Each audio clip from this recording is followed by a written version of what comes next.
Dungeon Master Studios here. How y'all doing? So, when it comes to part 1 of Season 3 of Dragon's Rising, it has finally been released on Netflix.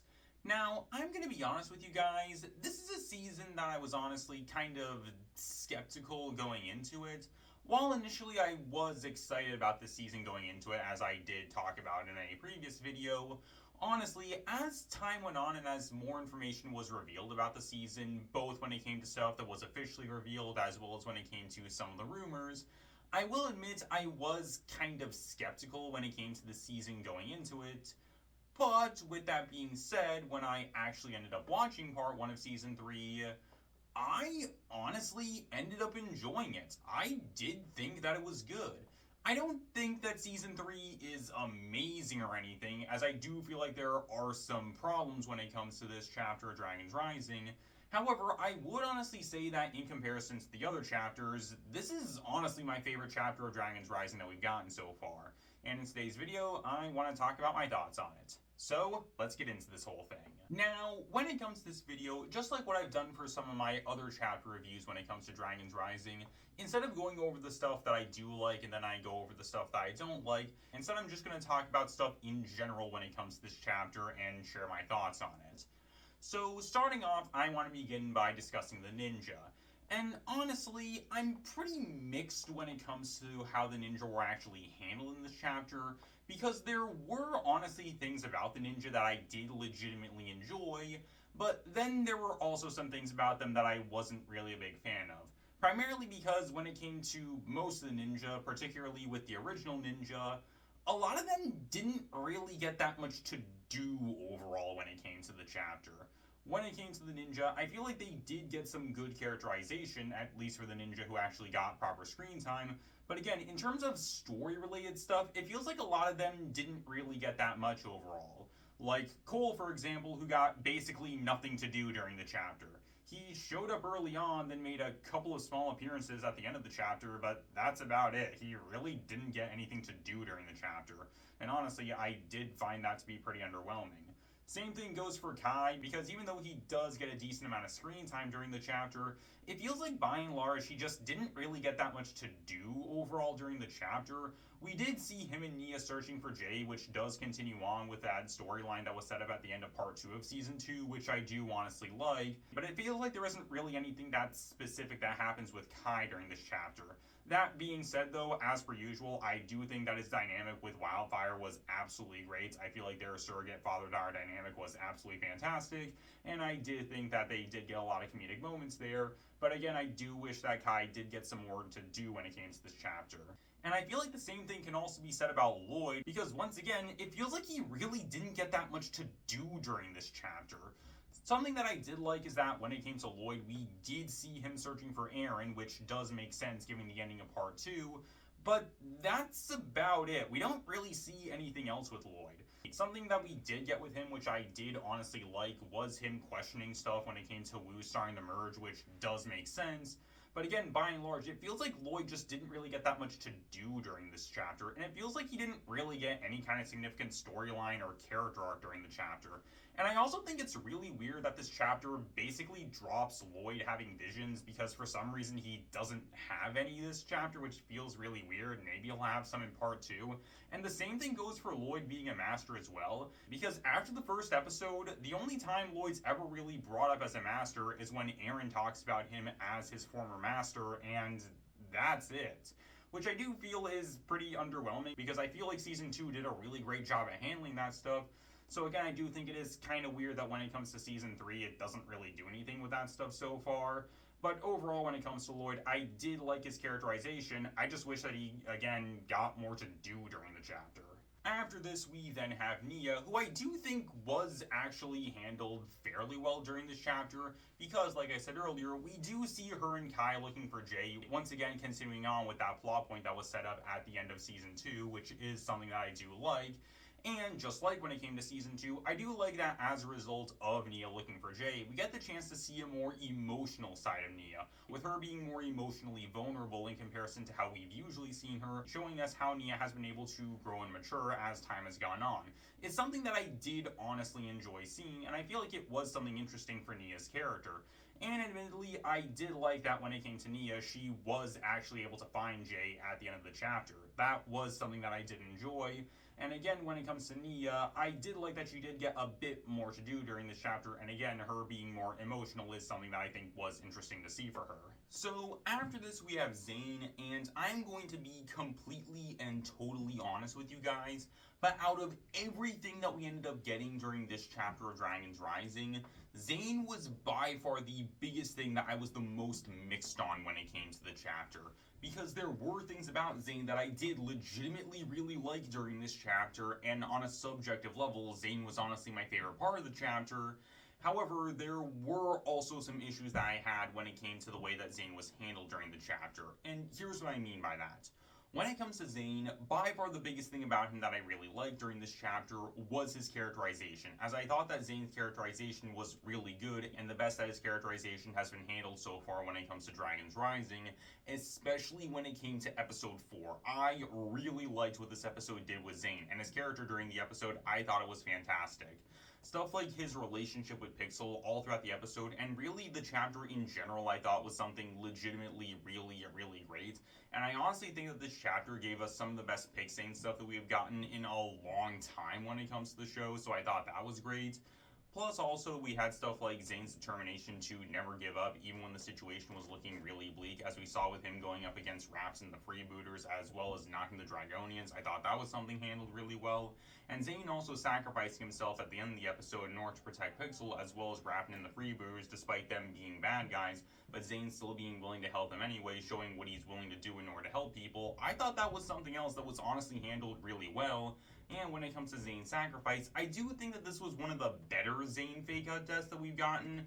I don't think it was amazing or anything, but in comparison to most other Zane fake out tests where I'd argue that they're pretty bad overall, this one I think was honestly one of the better ones that we've gotten. And again, when it comes to the stuff that we got with Zane during this episode, I thought it was fantastic. And to be honest with you guys, the Great Zane Robbery is honestly my favorite episode of Dragons Rising. I thought it was absolutely fantastic. That being said, though, my issue with Zane is that after this episode, he really didn't get that much during the chapter. The most that we ever really saw with Zane going forward was him being inside of his new body with him being big, which I thought was something interesting to see, but to be honest, I don't think the show really did anything that's significant with it, as well as some stuff with him and Pixel interacting, which, again, I thought that their relationship during the chapter was really good. But that was about it. Zane, just like most of the other original ninja, didn't really get any kind of storyline or character arc during the chapter, which I don't think is necessarily a problem for the rest of the ninja, but for Zane in particular, I would say it's a bigger problem, because when it came to this chapter, based on what the writer said, as well as the marketing for the chapter, this chapter of Dragons Rising was meant to be a Zane-focused one. I know that this wasn't meant to be a Zane-focused season or anything, but I was expecting this to be pretty similar to what we got with Season 2 Part 1 and how that chapter handled Kai, with that chapter giving him a larger role and a storyline during the chapter, and I was honestly expecting that we would end up seeing that with Zane here, but we didn't. Zane, again, was really only significant for one episode of the chapter, and that was about it. And honestly, I think that honestly feels really underwhelming, especially since when it comes to Zane in general throughout Dragons Rising, he's barely gotten anything to do so far. And again, I was honestly really looking forward to this chapter because it looked like Zane was finally going to get his moment in the spotlight and he was finally going to get something big to do during this chapter. But again, outside of episode 4, which again, I cannot stress this enough, I really liked Zane during that episode. Again, that episode was basically all we got when it came to Zane being significant to the story of this chapter, and that was it. Which again, I think that did honestly end up feeling pretty underwhelming when it came to the chapter. And I was just hoping that when it came to Zane, he would get something more to do during this chapter. Especially since, again, when it came to this chapter, it looked like it was actually going to focus on Zane. But again, that really didn't happen during the chapter, which is something that honestly I'm not really a fan of. I plan on making a video at some point in the future talking about why I think Zane deserved better when it came to this chapter of Dragons Rising. But again, when it comes to Zane, I'm honestly really mixed on how he was handled during this chapter. Because again, I feel like there were some things about him that were handled legitimately really well during the chapter. But there were also definitely some things about him during the chapter that did honestly feel really underwhelming at the same time. And finally, rounding out the original ninja, we have Jay, and it is absolutely no secret on my channel that I really do not like how Dragons Rising is handling Jay. I think that it is honestly really bad, and I genuinely think this is some of the worst stuff that Jay has ever gotten when it comes to the show. It is really bad. I even made an entire video talking about that a while back. And when it comes to Jay during Season 3, Part 1, I still think that it's honestly pretty bad, but at the same time, there are some things about Jay that I did actually like when it came to this chapter. So the best way that I can put it is that when it comes to Jay during this chapter, I didn't think he was as bad during this chapter in comparison to the previous ones, but he was still bad during the chapter.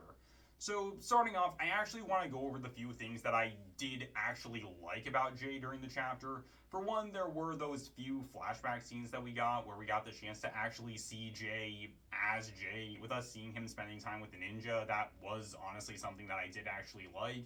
Plus, as stated earlier, I did like that we actually got the chance to see Jay reuniting with Nia, and by extension the rest of the team, with him being at the monastery at the end of the chapter. That was honestly something that I did actually like, because now we're one step closer to all 6 of the original ninja finally being fully reunited. The team just has to get Jay back to the way he was, so that way the team can be fully reunited. So hopefully that happens when it comes to Part 2, but we're just going to have to wait and see.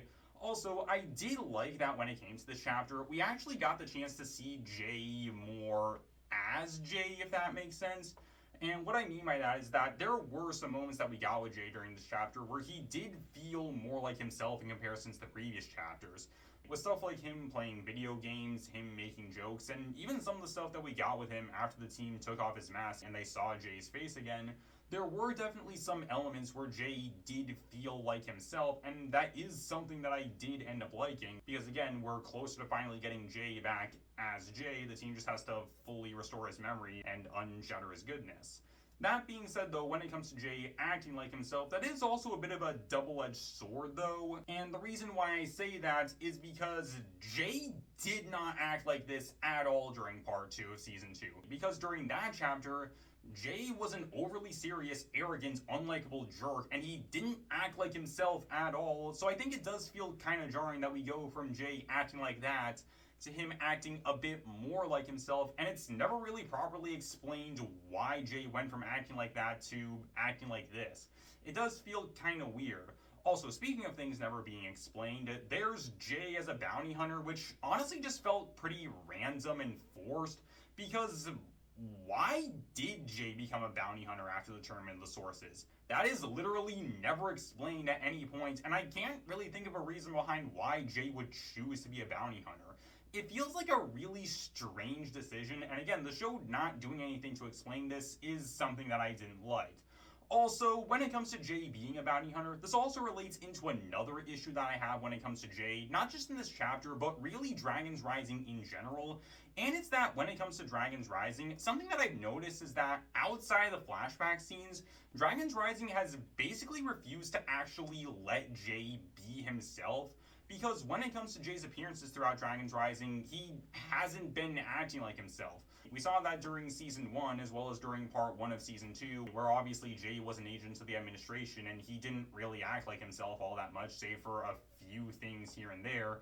And then there's Part 2 of Season 2, where, as I've stated on multiple occasions, when it comes to that chapter, it basically just turned Jay into a worse version of the Ice Emperor. And this time around, when it comes to Jay with him as a bounty hunter, the show essentially just turned him into Ronin, with him becoming a bounty hunter, doing stuff for money, and him having a somewhat antagonistic relationship with a ninja. Again, like I said, towards the end of the chapter, we do get more stuff with Jay acting a bit more like himself, which is good. But before that, again, we once again get more instances of Jay not really being himself throughout the chapter. And it's something that, to me at the very least, comes off as feeling really frustrating, with Jay again basically being refused to actually be himself. is something that I'm really not a big fan of. And again, hopefully when it comes to part 2, the show finally gets Jay back to the way he was, and we finally see him being restored to the Jay that we all know and love. Hopefully that ends up happening, but we're just going to have to wait and see. But again, overall, when it comes to Jay and the way that he was handled during Season 3, Part 1, I wasn't a fan of it. I thought that it was bad. But again, not as bad because there were a few things about him that I did like.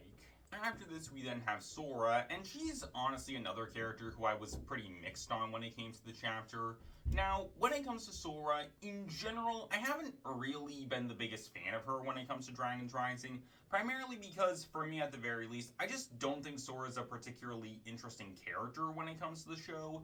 That being said, though, Part 2 of Season 2 did end up doing something with her that piqued my interest, and that was the chapter putting a bigger emphasis on Sora's guilt surrounding the way she treated certain characters, specifically Arin and Jordana. And I like that when it comes to this chapter, it actually continues on with that, specifically with Sora feeling really guilty over what happened between her and Arin, with Sora wanting to do whatever she can in order to try and find Arin and bring him back to the ninja team because she feels really bad about what happened between the two of them.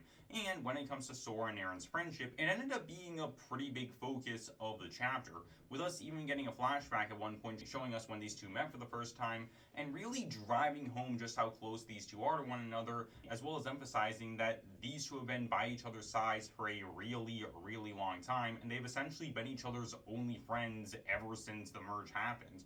And when it comes to the chapter, I do feel like this makes a lot of sense because Arin and Sora's friendship is a pretty big deal when it comes to Dragon's Rising, and I feel like it makes sense that when it comes to this chapter, it would end up expanding on that. Now, when it comes to Arin and Sora's friendship throughout the chapter, I feel like this is something that was handled well enough during the chapter. We do get a lot of moments, once again, showing us just how much these two mean to one another, with Arin and Sora doing what they can in order to help each other out when they reunite during the chapter, and I feel like that was something that was handled well during the chapter. But there were a couple things that we got with these two that I wasn't really the biggest fan of.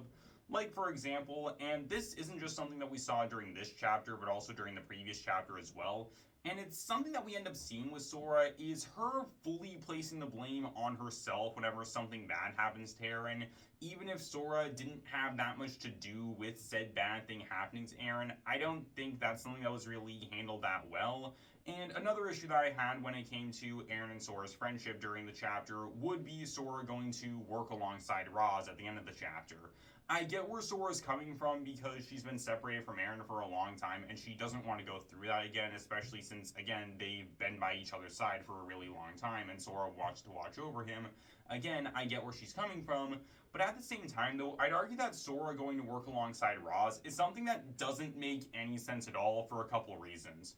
One, Sora doesn't know what Roz wants. She doesn't know that Roz's goal is to undo the merge, and she's really only going to work alongside him just because she wants to stick by Arin, and that's it. Well, again, she doesn't actually know what Roz wants, so her going to work alongside him feels really strange. But also, and this is the bigger reason why I'd argue Sora working alongside Roz makes no sense, it's because when it comes to Roz, he had a key role to play in Beatrix taking over Imperium, resulting in Sora's parents treating her the way that they did.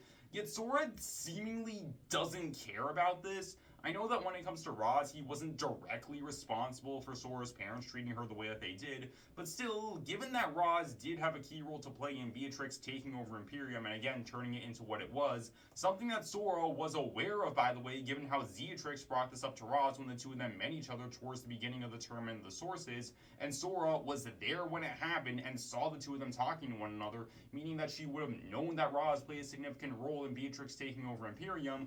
Again, that's something that's never brought up. And again, it seems like Sora seemingly doesn't care about the role that Roz played in him turning Imperium into what it was. So again, it feels weird that Sora would willingly work alongside one of the people responsible for turning Imperium into a dictatorship. And so again, when it comes to Sora working alongside Roz, again, I'd argue this doesn't really make any sense at all. Although, when it comes to Sora in general during this chapter, again, I am honestly pretty mixed on her, because there were some things about her that I liked during the chapter, but there were also some things that I wasn't really a fan of when it came to this chapter. So, moving on from this, let's now talk about the returning characters when it comes to the chapter. And there's a lot of old characters who show up during this chapter. So let's start off by talking about Ryu, and honestly, I just don't really have that much to say about Ryu during the chapter because, as per usual, Ryu gets basically nothing to do during the chapter. For the most part, Ryu's just kind of there during the chapter, and he does do a bit in order to help out, but overall, I just really don't have anything to say about Ryu. I don't really like him all that much. I don't really think he's particularly that interesting, and I wouldn't really call Ryu that much of a character when it comes to Dragon's Rising. And so again, honestly, when it comes to Ryu, I just don't have that much to say about him because there isn't really that much to say about him when it comes to the chapter. After this, we then have Wildfire, who I did really like, and when it comes to Wildfire, she continues to be the best new hero that we've gotten when it comes to Dragon's Rising. I thought she was fantastic. As I stated earlier, I really liked her dynamic with Kai during the chapter. I think that this is honestly one of the best parts about both Kai and Wildfire during the events of Dragon's Rising.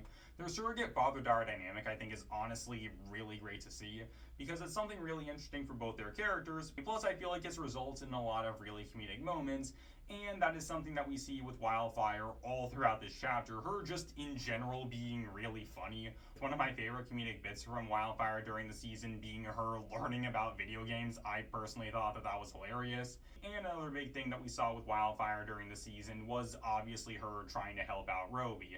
Now, as I stated during my Season 2 Part 2 review, I wasn't really the biggest fan of Wildfire and Roby's relationship, primarily because for the most part, I just thought that the relationship was kind of annoying and not that interesting, and I really do not like Roby.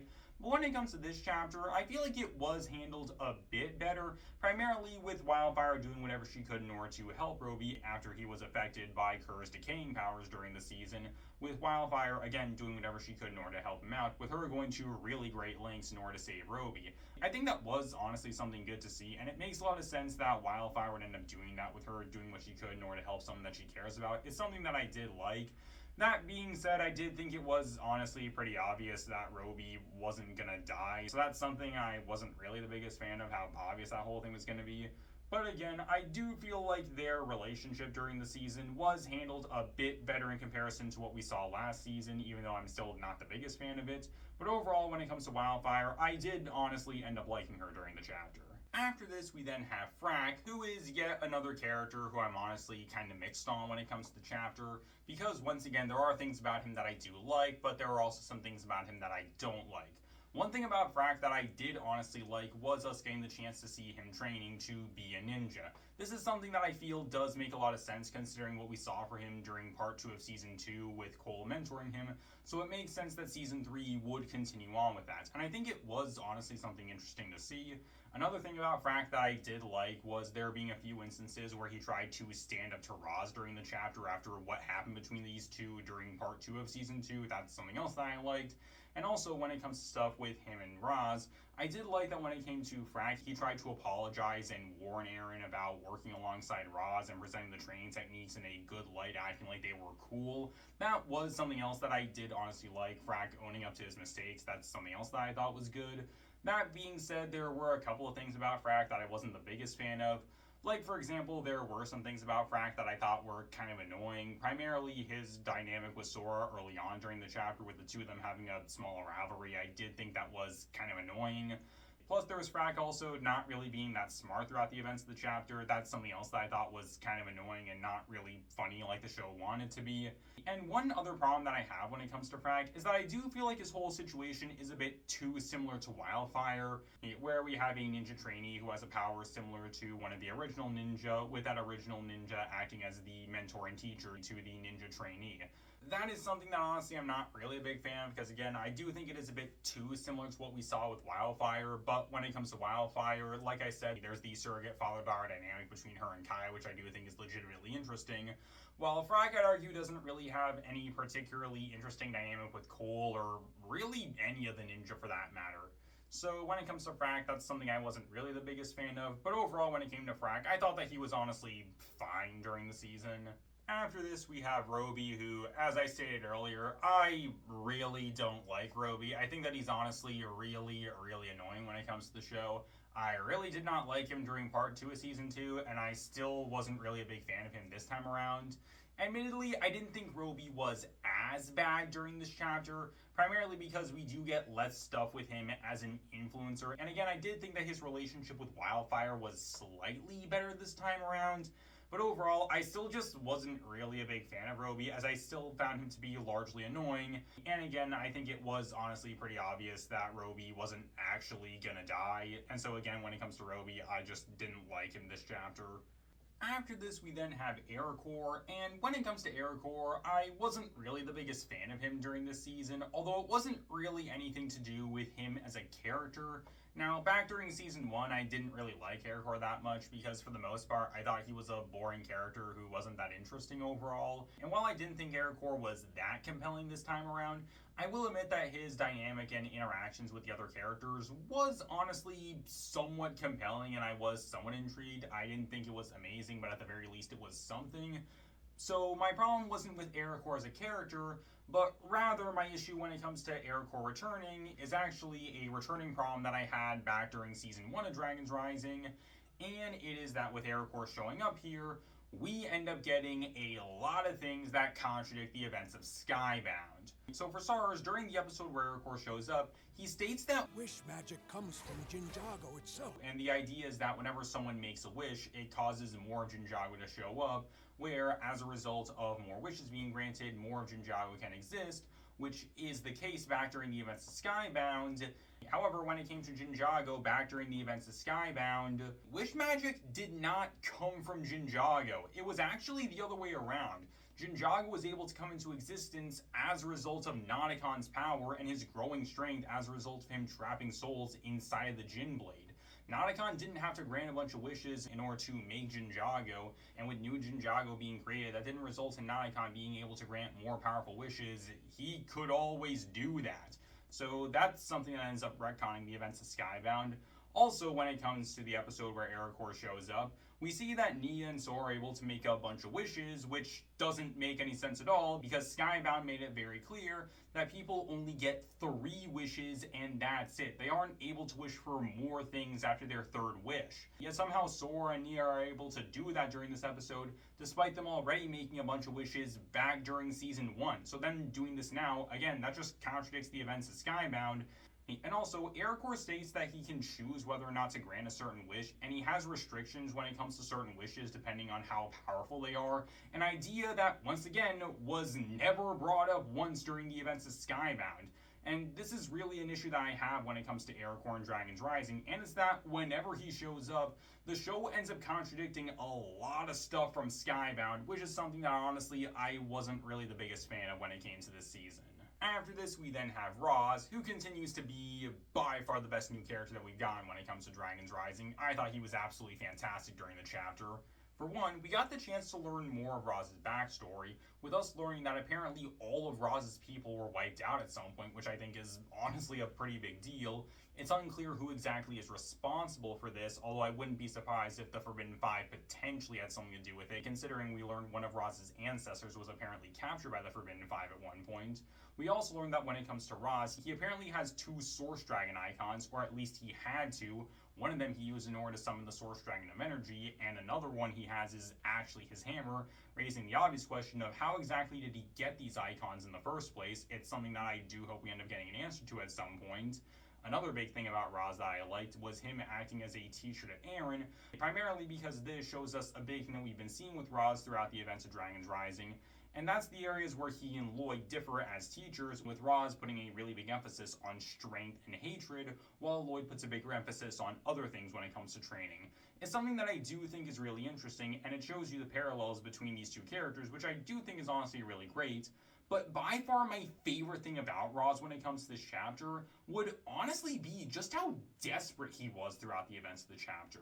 Throughout the events of Part 1, we saw that Roz was basically on his last legs all throughout the chapter, with him essentially having no one besides Arin, him constantly being hunted down, and him being on rock bottom. However, that doesn't stop Roz, and he keeps on pushing forward no matter what, with him doing whatever he can in order to try and continue to pursue his goals, resulting in him, I'd argue, being the most ruthless that we've ever seen of him, with him being a lot more violent and aggressive than he is usually, all because, again, he's on his last legs, but he's not giving up, despite the entire world being against him, and again, him basically being all on his own, except for Arin and eventually Sora at the end of the chapter. It's something that I did think is honestly really interesting, and I cannot wait to see what we're going to see with him during part 2, and seeing if this desperation is something that's going to continue, especially with the Forbidden Five being defeated and Sora being on his side. It's something that I am honestly looking forward to. And again, when it comes to Roz, he continues to be by far the best new character that we've gotten when it comes to Dragons Rising. I really liked him. But now, it's time to go over the returning older characters that we saw during the season. Because there were not 1, not 2, not even 3, but 4 older characters who made appearances during the season, and honestly, I thought that was something really great to see. Granted, there was one returning character who I really didn't like, with that being Fugidove. Fugidove wasn't really around all that much, but I still thought that Fugidove, as per usual, ended up being really annoying when he did show up. And also, when it comes to Fugidove, the show ended up bringing back, in my opinion, a really unfunny running gag of the characters not knowing who he is. That's something that I honestly really didn't like.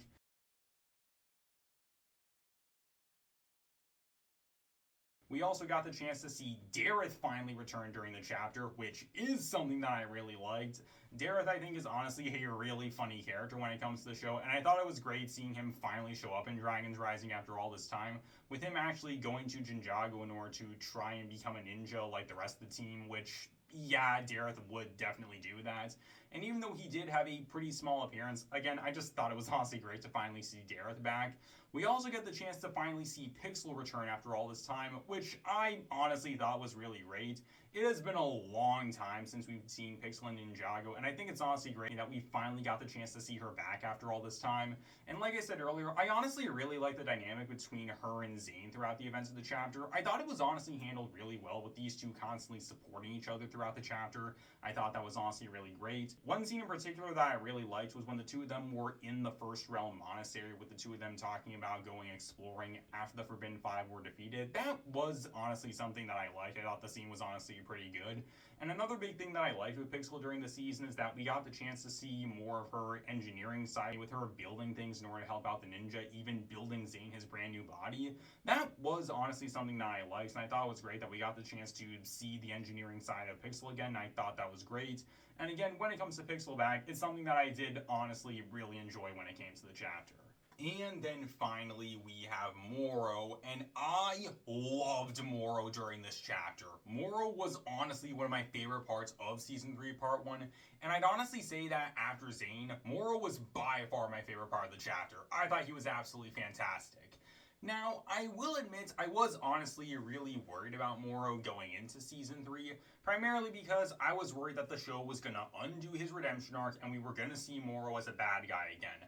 I was admittedly pretty worried about that. However, we didn't get that, and instead, we got the chance to see a proper continuation of Moro's redemption arc that we saw at the end of Season 5 in Day of the Departed, which I thought was fantastic. The big thing that we see with Moro during this season is that as a result of the merge, the Cursed Realm and the Departed Realm have actually merged in order to create the Spectral Lands.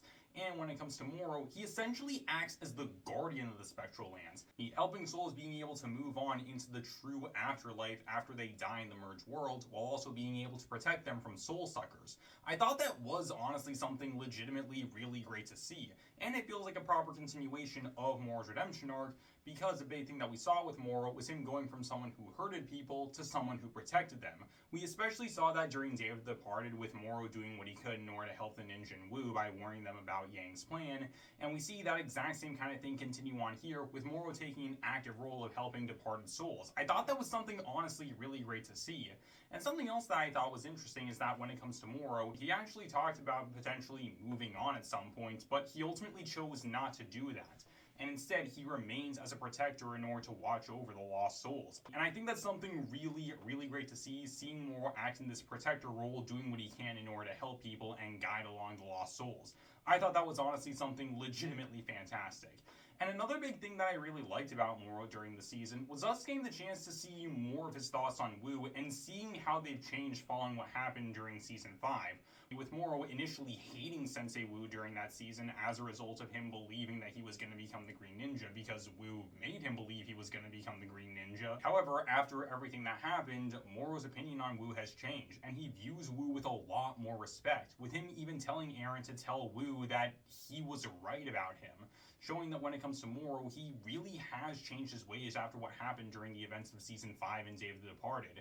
He's no longer a bad guy who's obsessed with the idea of becoming the Green Ninja and trying to prove himself with his ego, but instead, Moro has turned into a genuine protector with him wanting to do whatever he can in order to help people. And this is something that I think is great because, as I brought up during my video talking about Moro, something that we essentially saw from Moro was him basically wasting his life and his afterlife obsessing with the idea of becoming the Green Ninja and essentially trying to validate his superiority complex. But this time around, we don't see that. And instead, this time around, we get the chance to see Moro as a genuine hero with him helping people out. I thought that was something that was absolutely fantastic. I will admit, I do think it is a bit of a missed opportunity that we never got the chance to see Lloyd and Moro interact, because Lloyd was right outside the Spectral Lands at one point, yet we never saw the two of them interact. I think that would have been something great to see. And also, Moro being killed at the end of the chapter with his soul being taken in by the spirit of Thunderfang, that, I will admit, did feel a bit strange, but who knows, we might get the chance to see him again at some point during part 2. I hope that happens. But overall, when it comes to Moro, again, I really liked him during this chapter. I thought he was fantastic. After this, we then have the new characters, where the really only significant new characters to talk about would be the bad guys, so let's talk about them, starting off with the Forbidden Five. And I know that technically the Forbidden Five were introduced last season during Season 2, but we really only got the chance to know Noct during that season and a little bit of Rox, so I'm covering all the Forbidden Five here. And I'm gonna be honest, I didn't really like the Forbidden Five all that much during the chapter. I honestly found them to be really underwhelming this time around. Well, that's not entirely true. I did honestly like Noct and Rox. I thought that the two of them were honestly pretty good during the season, primarily because these two were really the only ones who actually got any proper character or personality during the season. Plus, when it comes to Noct, it did help that we got the chance to see him a lot during part 2 of Season 2, so we got the chance to see more of his character, and Season 3 essentially continues on with that, with him being really ruthless and brutal all throughout the events of the season. And something that I did like is that we actually got the chance to see a follow-up on Roz controlling him during the events of Season 2, with Noct being really mad at Roz and the two of them fighting against each other at one point towards the end of the season. That's something that I honestly liked. And I think that when it comes to the season, it was able to do a good job at expanding on Rox's character as well, showing her as being really sadistic. I thought that was honestly something interesting to see, and I feel like it did lead to some genuinely good moments. However, when it comes to Drix, Kerr, and Zart, these three got basically nothing to do during the season. They were essentially just there for the most part during the chapter, and I honestly didn't really like the three of them that much. All of them felt pretty flat character and personality-wise, and all of them honestly just came off as feeling really boring, honestly, with none of them being really all that compelling. There were some small bits of character with each of them, but none of them really got the chance to have their moment in the spotlight, I'd argue, outside of us seeing what their elemental powers were, and that's about it. And I'd argue that's really the only thing that set these three apart, honestly. Because, for the most part, these three are essentially just the same character, just a generically evil bad guy for the ninja to fight against, and that was about it. So when it comes to the Forbidden Five, again, other than Noct and Rox, I honestly didn't really like them that much during the chapter. Which especially feels underwhelming because we got an entire season's worth of build-up for these guys, only for like two of them to be actual characters in the end. So again, that's something I honestly didn't really like. After this, we have Thunderfang, and honestly, I liked Thunderfang during the season. I thought he was honestly pretty good. For one, I think it's interesting seeing that Thunderfang was essentially multiple steps ahead of the Forbidden Five, with him being aware of what the Forbidden Five wanted while also keeping things from them. Thunderfang knew exactly what he wanted, and he was essentially just using the Forbidden Five this entire time. He knew that the Forbidden Five were vulnerable, so he gave them powers, essentially in order to become his servants, in order to get them to do exactly what he wanted, which was to be freed. He essentially manipulated them all for his own personal gain, while not actually caring about any of them. I thought that was honestly something interesting to see. I also feel like the chapter did a good job of building up to Thunderfang and how big of a deal he was, with us learning about his powers and what he was capable of doing, as well as seeing just how absolutely massive he was throughout the season, and really seeing just how powerful he really was, with his storm being able to affect the merge world as a whole. I think he honestly was a legitimately well built up threat throughout the events of the season. I thought that was honestly something great to see. And I also think that Thunderfang's motivation being his jealousy of the Source Dragons, with him really wanting to become one, resulting in him doing a lot of really bad stuff in order to try and get their attention. Also, that way he can become a Source Dragon despite, again, being jealous of them and not really even liking them all that much, but instead liking them more for their power and title. I think that was honestly something really interesting to see, and it's something that I did like. That being said, though, something that I did think was honestly pretty underwhelming was his defeat, because the show spent a lot of time building up to Thunderfang, only for him to be released at the end of episode 9, and for him to then be defeated at the end of episode 10, with Arin only using half of the elixir of life on him. Even though the last time it took the Arc Dragon of Focus in order to defeat him, this time around that wasn't necessary. Again, I did think that was honestly pretty underwhelming considering all the build-up that we got. However, we did see Thunderfang showing up in the Spectral Lands at the very end of the chapter, so it looks like we're not done with him yet. And it looks like he's still going to have a large role to play going forward when it comes to the season, which is something that I'm looking forward to. And so overall, when it comes to Thunderfang, again, I honestly liked him during the chapter. I thought he was good. After this, we then have the production value of the season, which, as per usual, I thought that it was honestly really good. The voice actors, I think, all did an absolutely fantastic job of voicing their characters during the season, as per usual, and I thought all of them did a really great job. The music during the season, once again, as per usual, it is really good, and I thought that a lot of the tracks that we got were good. I also did not expect the show to bring back Built to Protect, aka Zane's death theme. I was not expecting that, and I think it was honestly used fairly well during the season, although it still isn't as good as the first time around when it was used. And then there's the animation, which once again is really good. I feel like everything in the season did look legitimately really good. The character models looked good, the backgrounds were incredible, the fight scenes were absolutely fantastic, with the fight scenes and fight choreography being really, really good. And overall, I did think that the animation was great, except for one thing in particular, and that was Moro's character model, because I'm going to be honest, I did not think Moro looked that good during the chapter. I don't know what it is about Moro's design specifically that I don't like, but this character model for Moro, I really didn't think it looked that good. When it comes to Moro's character model, it doesn't really look like it's something that's from Dragon's Rising, and it looks more like something from an Ninjago video game instead. This look for Moro, I think, doesn't really look that well, and I genuinely think that when it comes to Possession, which, by the way, this year will actually mark the 10-year anniversary of that season, Moro, 10 years ago, I genuinely believe, unironically looked better than he does now, after all the technological advancements that have been made when it comes to Ninjago. Again, for the most part, I think the animation does look really good, but when it comes to Moro's character model, I really didn't think it was that great overall. Now, before I move on and talk about the last thing that I want to discuss when it comes to the chapter, there's actually one other thing that I want to discuss before that, and it's actually a major issue that I have with the chapter, and it's that the chapter, for the most part, I'd argue, felt largely disconnected. And what I mean by that is that throughout the events of Season 3, Part 1, there were so many different storylines and plot points that were happening at the same time, yet they didn't really feel all that connected. There were so many different things that were happening during this chapter. You had Lloyd, Sora, Frack, and Ryu looking for Arin. You had Kai, Jay, and Wildfire looking for Jay. You had Arin Roz's story. You had Zane and Pixel stuff. There were a lot of things that were happening throughout the events of the chapter, but again, a lot of this stuff didn't really feel all that connected. A lot of this stuff felt disconnected, and it felt like the show was constantly jumping from plot point to plot point to plot point, with the only real proper connection being the characters looking for the prismatic blades, and that's about it. Outside of that, everything, again, it largely felt disconnected.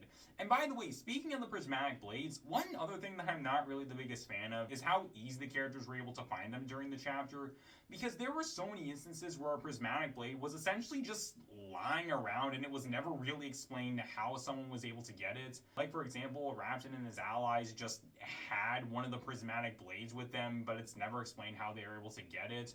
or there was one inside of Dorama's puppets, and it's never explained how that ended up there. And apparently Roz had a prismatic blade this entire time, but he never used it, and apparently wasn't even fully aware of what it did, which to me does feel really strange, honestly. And again, the whole hunt for the prismatic blades is something that honestly I wasn't really the biggest fan of, because it was basically the only thing that was actually connecting all these wildly disconnected plot points. And it's something that, again, I wasn't really a big fan of when it came to the chapter. And finally, this brings me into my last and by far my biggest problem that I had when it came to this chapter of Dragon's Rising, and that would be Arin. I really did not like Arin during this chapter of Dragon's Rising. For starters, there was the whole thing of Arin being conflicted during the chapter. So obviously a big thing that we get during this chapter is Arin working alongside Roz, obviously building on his corruption arc from Season 2, Part 2. And something that we see with Arin during this chapter is that he's conflicted with working alongside Roz, primarily with him still considering the ninja as his friends, and him still going along with what he learned from the ninja. And when it comes to Arin, him being conflicted about stuff makes sense, because obviously Arin wasn't going to fully become a bad guy, and the ninja did mean a lot to him growing up. So it makes sense that when it comes to Arin, he would be conflicted about working alongside Roz. However, I'd argue that a big problem when it comes to Arin being conflicted throughout the chapter is that all throughout this chapter, Arin is constantly shown time and time again that him working alongside Roz is a bad thing. Whether it's stuff like the two of them having to face the consequences of Roz's previous actions, or Roz becoming a lot more ruthless and aggressive during this chapter, or Roz telling Arin to embrace his anger and hatred, directly going against what Lloyd taught him, or multiple characters referring to Arin as a villain as a result of him and Roz working alongside one another, to multiple characters warning Arin that working alongside Roz is a bad thing, with Frack even telling Arin on multiple occasions that Roz is probably brainwashing him and warning him about working alongside Roz, given that he worked for him during Part 2 of Season 2 and things ended really badly for him, to Arin doing certain things for Roz that result in bad things happening, with one of those things being the release of Thunderfang, something that Arin even brings up after Thunderfang is defeated, yet Arin basically ends up ignoring all this stuff. Arin essentially ends up ignoring a lot of the red flags associated with working alongside Roz, and he keeps on working alongside him no matter what throughout the chapter, all because Roz claims that he could show Arin where his parents were, and later on claimed that he could revive Arin's parents, something that we learn at the end of the chapter was one gigantic lie. And by the way, I just want to say I think that reveal was honestly pretty obvious. But still, when it comes to Roz doing this, it shows us that Roz was just lying to Arin the entire time, something that, once again, Arin doesn't consider and basically overlooks the idea that Roz could be lying to him, even though during Part 2 of Season 2, he brought it up as a reason why he shouldn't listen to Roz, because he's a liar and a manipulator. But again, Arin ends up overlooking that during the chapter. And yes, there are a few moments where we do see Arin beginning to question stuff when it comes to Roz's methods and what he's doing. However, whenever that happens, Roz will bring up how Wu was responsible for the merge starting, and Arin will basically go back to ignoring the red flags, and he'll end up getting mad at Wu. And I know that the idea behind this is that when it comes to Roz, he's manipulating Arin by directing his emotions in a different direction and having him get mad at Wu. However, you'd think that when it comes to Arin, after a certain amount of time of Roz essentially just saying the same thing to him over and over again whenever he starts to question stuff, and again, Arin being aware of the fact that Roz is a liar and a manipulator, after some time, Arin would eventually end up catching on to Roz doing this, but he never does. Again, on the few moments where we do see Arin beginning to question stuff, Roz tells him to get mad at Wu, and that's exactly what happens. And again, Arin just goes right back to ignoring the red flags associated with working alongside Roz. Now, that was by far the biggest problem that I had with Arin during the chapter. However, there were a few other issues with him that I wanted to bring up. For one of the issues that I had with Arin during the chapter would be his anger at Wu. Now, like I said earlier, something that we end up seeing with Arin during the chapter is him getting mad at Wu because Wu was the one who started the merge, which results in Arin getting separated from his parents. Now, Arin definitely does have the right to be mad at Wu because, again, him starting the merge did result in Arin getting separated from his parents. But I'd argue that an issue when it comes to Arin's anger is that Arin throughout the chapter is acting like Wu was directly responsible for him getting separated from his parents, even though that didn't happen. Yes, Wu did start the merge, but he wasn't directly responsible for Arin and his parents getting separated from one another. Wu never intended for that to happen, and he probably didn't want something like that to happen. Wu most likely didn't want anything bad to happen as a result of the merge and for people to get separated from one another. And when it came to that happening, it was all random chance that happened because of the merge. No one had any direct control over the merge or what was going to happen in it. And when it comes to Wu, he was not directly responsible for Arin getting separated from his parents. Yet Arin throughout the chapter was acting like that was the case, even though again, it really wasn't. And then there was also the big reveal that Arin's parents were dead, and this is something else that I feel wasn't handled that well. For one, like I said earlier, there was the whole reveal of this twist being really obvious that Arin's parents weren't actually dead, and like I said, this connects into the problem of Arin essentially ignoring the red flags associated with working alongside Roz. But I'd argue that a bigger issue when it comes to the reveal of Arin's parents being dead is that we didn't really get to know them during Dragon's Rising. All throughout the events of Dragon's Rising, despite Arin constantly bringing up how he lost his parents during the merge, we really didn't get that much of a chance to actually know Arin's parents. All we ever learned about them is that they were Arin's parents and they liked detective stuff, and that was about it. We really didn't learn that much about either of them during this chapter, and so as a result of that, I'd argue that when it comes to this reveal, it really didn't come off as emotional as the show wanted it to be. However, with all that being said, there were actually a few things about Arin that I did like during this chapter. For one, I like that this time around we actually see Arin acknowledging that he was in the wrong about the way that he treated Sora during the Tournament of the Sources, with him saying that he was overreacting when he learned about Sora spinning the mech hand around. This is something that I like because when it came to part 2 of Season 2 of Dragon's Rising, as I brought up during my review, I'd argue that both Arin and Sora were partially in the right and partially in the wrong when it came to that situation, but the show only ever portrayed Sora as being in the wrong for lying to Arin, but the show never portrayed Arin as being in the wrong for overreacting to the situation and remaining mad at Sora for the duration of part 2, as well as only focusing on his side of the story. So again, I like that this time around, Arin actually acknowledges that he was in the wrong, and not only that, Arin even admits that he knows that Sora was just trying to help him out. Again, I like that when it comes to Arin, he finally ends up acknowledging this. That being said though, this is the only time where we ever really see Arin actually acknowledging that he did something bad. The only other time we ever really see this is at the end of the chapter with him acknowledging that him not leaving with 2 of the Blades results in Thunderfang getting released, and that was it. And I think it is kind of strange that these are the only 2 instances where Arin actually acknowledges that he did something bad, because I'd argue that there were a lot of other bad things Arin did during the previous chapter as well as this one that end up going unacknowledged by the show, which to me does definitely feel really, really strange. It's definitely not as bad as what we got with Harumi at the end of Crystallize, but I do wish that the show did more to acknowledge the other bad stuff that Arin did during the previous chapter and this one. And hopefully we get the chance to see that during Season 3, Part 2. But again, I think it is weird that we didn't really see that this time around. Another thing that we got with Arin is, as I stated earlier, a flashback revealing what happened when Arin and Sora met each other for the first time. And for the most part, I feel like this is something that was handled well, once again putting a big emphasis on their friendship and just how much it means to the 2 of them. That being said though, one issue that I did have with this flashback for Arin specifically was the reveal that apparently Arin knew Spinjitzu sometime shortly after the merge, which does actually relate into a big issue that I have when it comes to Arin's Spinjitzu, and it's that the show didn't really do anything to properly explain how Arin was able to learn Spinjitzu without a teacher. Meanwhile, everyone else who does know Spinjitzu did need a teacher. And again, I think it's weird that to this day, we still haven't gotten a proper explanation as to how Arin was able to do that. And finally, one other thing that I liked about Arin was how at the very end of the chapter, we actually saw him combining stuff that he learned from Roz and Lloyd in order to defeat Thunderfang. That's something that I feel was honestly handled well and did fit in well to the idea of Arin being conflicted about working alongside Roz versus working alongside the ninja, with Arin taking stuff that he learned from both his masters. Again, I wish that Arin being conflicted is something that was handled a bit better, and Arin going back to work alongside Roz after he defeated Thunderfang is something else that I wasn't really a fan of.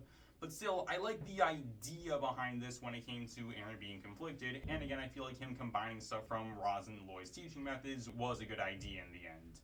But with all that being said, though, again, when it comes to Arin overall during this chapter of Dragons Rising, I honestly really wasn't a fan of him. And again, when it comes to Arin, he was honestly my least favorite part about this chapter. And so that's pretty much all I got for you guys. Overall, when it comes to Season 3, Part 1 of Dragons Rising, like I said at the beginning of the video, this is honestly my favorite chapter of Dragons Rising, as I do think it is honestly good. I wouldn't say that this chapter is amazing or anything, and I feel like it does definitely have its problems, but by and large, I would say that this chapter overall is pretty enjoyable, and I do think that this chapter honestly has a lot going for it. And overall, if I were to give this chapter a rating out of 10, I'd honestly give it a 6.5 or even a 7 out of 10. I think that the season is honestly good, but again, not amazing with some problems. But again, by and large, I do think it is honestly good. And again, I think this is the best chapter of Dragons Rising that we've gotten so far. And so that's pretty much all I got for you guys. So tell me down below, what do you guys think? Tell me what are your guys' thoughts when it comes to Season 3, Part 1. Again, tell me down below, and I hope you guys enjoy. Later, guys, this is Dimension Master Studios, signing off.